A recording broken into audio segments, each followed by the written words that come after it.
Welcome back to Breakfast Television. It's 8:42, live shot this morning from the Century Plaza Hotel and Spa. And joining us this morning, my pleasure, my very first time interviewing a Vancouver plant legend, Brian Minter. Thank you for helping us save our indoor plants this winter. A bit of a change from the summer and how we care for them. It is, and folks don't realize that inside, in this hemisphere, inside our homes, think, well, it's inside the home. Why would it matter? The light quality, the amount of light we get has changed dramatically. And you know, one of the big things is every time we turn up the temperature in our home, humidity vanishes, and the plants struggle because of that. And a lot of folks are not quite sure how to water, and this is probably the most important thing. And for folks who don't know, like I say, just pick out the plant and feel, wait, does that plant need water?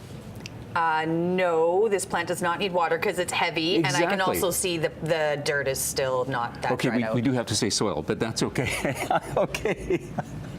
But the big thing is truly overwatering kills so many plants needlessly. So pick up the plant, feel the weight, and you instinctively know whether it needs to be watered or not. And it's okay to err on the side of letting it get drier than you think? Much better. Oh my gosh, because you can always water and bring it back, but once it's too wet, the soil's saturated, roots begin to rot, and things start to go backwards. The other thing that is awfully important is people want to put plants in a bigger pot. Oh, I want to transplant it, it's not doing well. A certain death, because plants need to be root bound in a small container, so when we do water less sparingly this time of year, the water goes through quickly and gets away. As when you put it in a bigger pot, the soil stays wet and the plants do start to go backwards. So that's a big thing. So keep them, feel the weight, water only when needed, and don't repot this time of year. The other thing is... Let me just hand you this soil back. Well done, okay. See, I learn. But the other thing that is truly important is plants are struggling for light.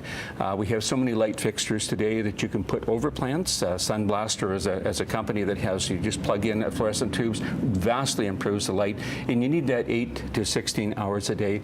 But moving your plants closer, not to your brightest window unless you have succulents, move them into an indirect light window, like an east window or north window. You'd be amazed just the access to not sunshine, indirect light just helps plants amazingly. So we've dropped our temperatures a wee bit. Look at the fuel we're saving. But seriously, humidity is a lot higher because of that, and because we're watering more sparingly right now, giving them more light, suddenly a plant was in trouble, starts to stop, then turn around and starts to grow again. I love hearing that because it makes me have faith the plants that I'm seeing in my home that have been struggling since I turned my heat on, there's still hope for them, and with a little love and attention, you can save them. And you know, every day we're getting 1 or 1.5 minutes more light, so things get better every day, which is significant. Some of the plants, though, today that are people who just say, well, I'm not really good with plants. Oh my gosh, the Sansevieria is absolutely positively one of the more popular plants, especially with younger folks who are not quite sure. Easy to care Hear that, for. millennials? That's a millennial. This absolutely. one's trendy. It's very trendy, and I love this.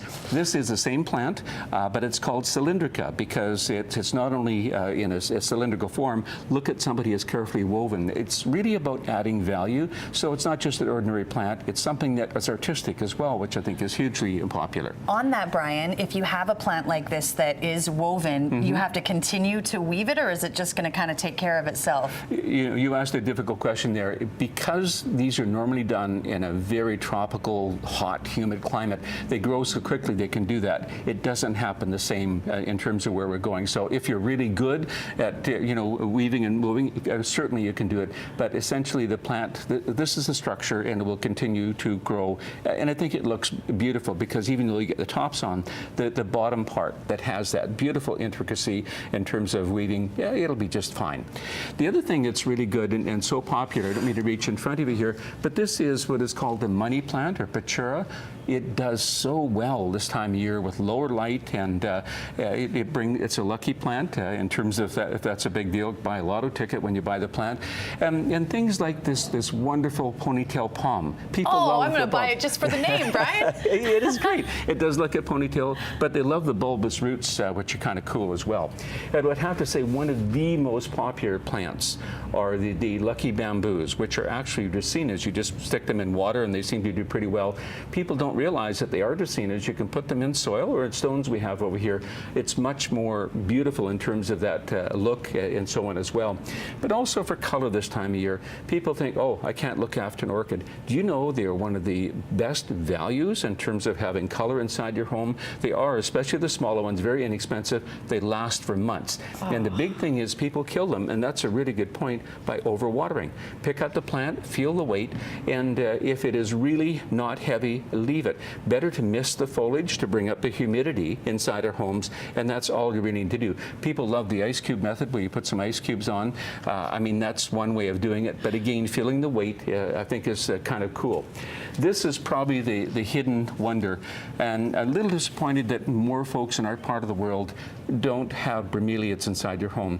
That's what this one is, a bromeliad? Oh my gosh, and there's so many varieties over here. Well, this is the one that's going to have to take us to break here, Brian, but okay. I know this was so inspiring for me and for many people at home. Your winter plants can be saved, or you've got these new trendy plants to inspire you for the upcoming season. All the best, and thank you, Brian. Oh, you're more than welcome. Thank Breakfast you. Television continues.